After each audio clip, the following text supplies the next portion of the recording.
At dahil nga sa bigla na lang akong may napansing iniwang lumang sako ng patatas dito sa may gilid ng pintuan namin. Nung pagbukas ko para lumanghap sana ng sariwang hangin. Ay. At nung pagtingin ko, nagulat ako sa laman nito, B.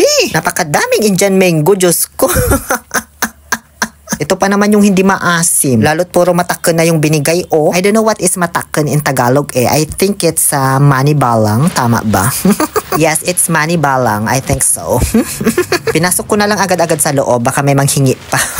Ako muna unang mamimili, syempre. Kasi pipiliin ko yung mani balang. Yung iba kasi dito, medyo pahinog na. Hindi ko nakita kung sinong nag-iwan nito sa bahay namin. Pero may idea na ako kung sino. Kasi according to the investigation of ICC, nag-iwan na rin pala siya ng isang sakong mangga nung nakaraang linggo sa tapat ng pintuan ng bahay ng tita ko. Kaya maraming salamat po sa iyo. Kung di ko pa paimbestigahan sa ICC, di ko pa malalaman kung sino. Nagtabi na ako dyan ng isang plastic, tapos pinili ko talaga yung mga matitigas pa na mani balang. Bukas ko pa kasi ito umumukbang. Gawa ngang hapon na ito iniwan sa bahay, so pagabi na. Baka pag nadamihan ko yung kain mag-alburuto pa yung tiyan ko. Tapos dali-dali ko na lang itong itinakbo pa itaas habang nasa likod ang kamay ko para mabilis yung kilos ko at walang makakita sa akin. Habang tinatago ko siya. Kinabukasan, Diyos ko, magmumukbang lang kung ano-ano pa pinagagawa. Heto na, babalatan ko na yung mga itinabi kong mani balang na mangga. Kailangan kong gumamit dito ng matalas-talas na kutsilyo para hindi ako matagalan sa pagbabalat. Ito mas matalas. Sa pagbabalat ng mangga, kailangan mo munang mag-umpisa sa nguseb. Tapos alam nyo ba, kwento sa akin ng mga hindi na, ano ba yan, nakakasugat pala to, masyadong matalas, B. Kailangan pala dahan-dahan lang. Alam nyo ba guys, ayon sa sabi-sabi sa akin ng mga hindi naman masyadong mapagkakatiwala ang mga tao.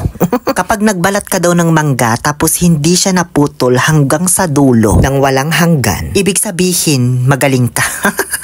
Hindi, matutupad daw kasi yung kahilingan mo kapag nabalatan mo yung mangga nang hindi napuputol yung balat hanggang dulo. Ganon yun. So, subukan natin So, paano ba to? Wish ko sana may bumembang sa akin ngayong linggo.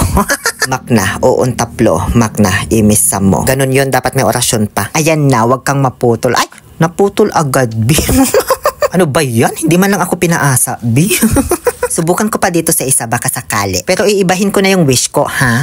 Sana ngayong taon ay magkajowa na ako ng isang mayamang afam na CEO ng isang malaking kumpanya sa Australia. Simulan na natin ang pagbabalat. Siyempre, sinulit ko na yung wish ko. Minsan nga lang mag-wish Lubusin na, diba? Ay, ayan, B, malapit na. Parang matutupad yata. Ayan, sige pa, dahan-dahan lang, baka maputol. Masusura ang orasyon, be. Ayan, sige pa, malapit na. Oh my goodness. Paano na to, be? Mayaman na ba ako? Sorry na lang guys, pero matutupad yung kahilingan ko. Parang gusto ko na tuloy agad lumuwas sa Australia, be. Subukan ko pa ng isa guys, pero para sa ating lahat na itong kahilingan ko. Nakakahiya naman kasi sa inyo, baka sabihin nyo makasarili ako, diba? So wish ko sana umunlad na ang Pilipinas at mapabilang na ito sa mga first world country na kung saan tayo na yung mag-hire ng mga empleyado sa ibang bansa. Hindi na tayo yung mag-a-abroad para manilbihan sa kanila. Ayan, sige, ayusin mo. Nakasalalay ang sambayan ng Pilipino dito. Uy, mukhang matutupad, Bia, nangangalahati na tayo. Parang gusto ko na tuloy mag-hire ng katulong na foreigner. Ayun na, B, malapit na. Oh my goodness, wala na talagang pag-asa ang Pilipinas, B. Iyak na lang tayo. Taste na lang muna sa 4-piece at tupad, At ayan, tapos na po akong magbalat ng mangga. Bali nasa 1, 2, 3, 4, 5, 6, 7, 8, 9, 10, 14. As in 14 po lahat yung mga nabalatan ko. Okay na yan kasi 14 lang din naman yung edad ko nung una akong lumandi. Ngayon, kukuha na ako ng bagoong alamang. Ay, ba't kunti na lang natira dito, B? Ay, gawan ko na nga lang ng paraan para dumami ito. Nagpunta muna ako saglit sa bukid para kumuha nitong mga bunga ng pananim kong sili. Hindi pa masyadong hinog yung mga bunga niya, pero pwede na yan, maanghang naman na. Kawalay, mantika, ilagay ang kakapiranggot na alamang ni Timang na tira-tira. All-purpose flour, isama sa paggisa ang bulaklak. Pwede naman yun, diba? Asukal di papa? Toyo mansi na dato puti. Nasusunog na siya, kaya kailangan ng lagyan ng tubig. Aanlawan ko na lang tong garapon kasi sayang naman yung mga tira-tirang dumikit sa bote ba. May nakita pala akong orange juice sa rep, kaya yan na lang yung isinabaw ko. Pwede naman na siguro yan. Uy, bahala na. Inilagay ko na rin ang mga siling labuyo para may konting sipa. Hawak lang sa tangkay para di maanghangan ang kipay. Pakuluan lang yan ng pakuluan habang hinahalo ng hinahalo hanggang sa makuha yung tamang constituency. Tama ba? Okay na yan. Palamigin ko lang ng bahagya. Habang inaantay lumamig ay gagalipin ko na muna itong mga nabalatan kong 14 mangga. Sa umpisa, manipis lang yung paggalip ko. Kaso parang natatagalan man ako. Tapos na-realize ko na hindi pala masyadong maasim ang mangga na ito. Kaya kinapalan ko na lang yung hiwa. Bale, tig 2 hiwa lang bawat mangga. So, 3 piraso yung kinalabasan kasama na yung kanot o buto. I-arrange ko lang saglit para naman magbukang aesthetic pag nagmukbang na tayo. Namiss ko to para lang akong nag-aayos ng cheese platter. Ganun. Pagkatapos ay ibinuhos ko na ang malapot na alamang ni Timang. Diba? Itsura pa lang nakakapaglaway na. Para na akong asong nauulol dito, be.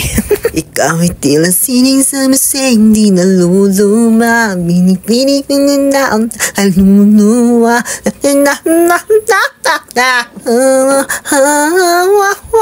Hindi ko siya mumukbangin sa kusina kasi paulit-ulit na yung view natin dyan. Kaya dito ko na lang kakainin sa bubungan namin. Diyos ko, paano ba to? Ang hirap umakyat ah. Pinahirapan ko pa yung sarili ko eh. Kakain lang naman ako ng mangga. Ayan, nakapwesto rin ng maayos.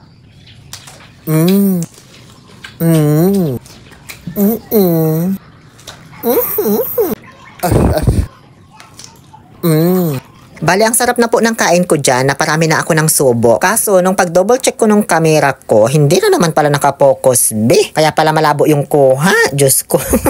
Ngayon naman na malinaw na siya, parang busog naman na ako, be.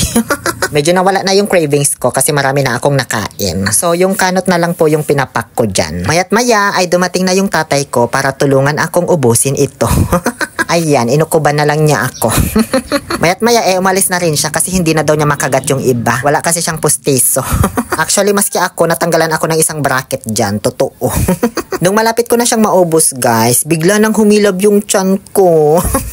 Paano ba ito? Nasubrahan ko yata ng kain. Akala ko ba naman magmimistula akong naglilihi kapag kumain ako ng mangga. Yun pala magdadalantai lang ako. So ayun, hanggang dito na lang ang mukbang na ito, be. Sumakit na yung tiyan ko. Imbis na magdalantao, nagdalantai tuloy ang bakla. Paki-follow na lang ako para mabawi-bawi ko naman tong paghihirap ko. Muli, ito po ang inyong Happy Pill Oliver Castro na nagsasabing, no to toxicity, let's make it people happy.